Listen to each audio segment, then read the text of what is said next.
குழந்தைக்கு மொட்டை எடுக்க போகணும். தஞ்சாவூர் கோயிலுக்கு போகலான்ட்டு போகிறோம். வாங்க போகலாம்.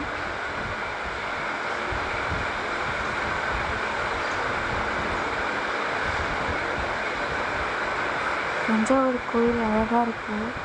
ஆனால் சொல்லுவாங்க போய் பாருங்கன்ட்டு, எல்லாருமே சொல்லுவாங்க சூப்பராக இருக்குது. கோபுரங்கள் எவ்வளோ அழகாக இருக்குது, எவ்வளோ அழகாக இருக்குது பாருங்கள். கோபுரங்கள் அழகாக இருக்குது. பிள்ளையும் அப்பாவும் போகிறாங்க நடந்து.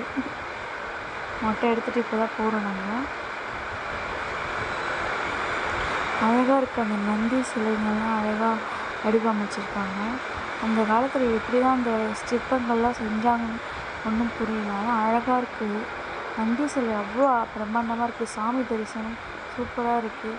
அப்பாவும் பிள்ளையும் போயிட்டுருக்காங்க. நைட் டைமில் அந்த கோபுரங்கள்லாம் பார்க்குறதுக்கு அவ்வளோ அழகாக இருக்குது. இந்த மாதிரி நான் இப்போ தான் ஃபஸ்ட் டைம் பார்க்குறேன். சூப்பராக இருக்குது. அந்த கோபுரங்கள்லாம் செம்மையாக அழகாக வடிவமைச்சிருக்காங்க. சிற்பங்கள்லாம் சூப்பராக செஞ்சுருக்காங்க. அப்படியே நைட் ஆயிடுச்சு. அப்புறம் என்ன பண்ணுறது, ஒரு ஃபோட்டோஸ் எடுக்கலாமா அப்படின்னு சொல்லிட்டு ஃபோட்டோஸ் எடுத்துகிட்டு வந்துட்டோம். சரி, தமிழ் பொண்ணு சேனல் சப்ஸ்கிரைப் பண்ணுங்கள். தேங்க்யூ.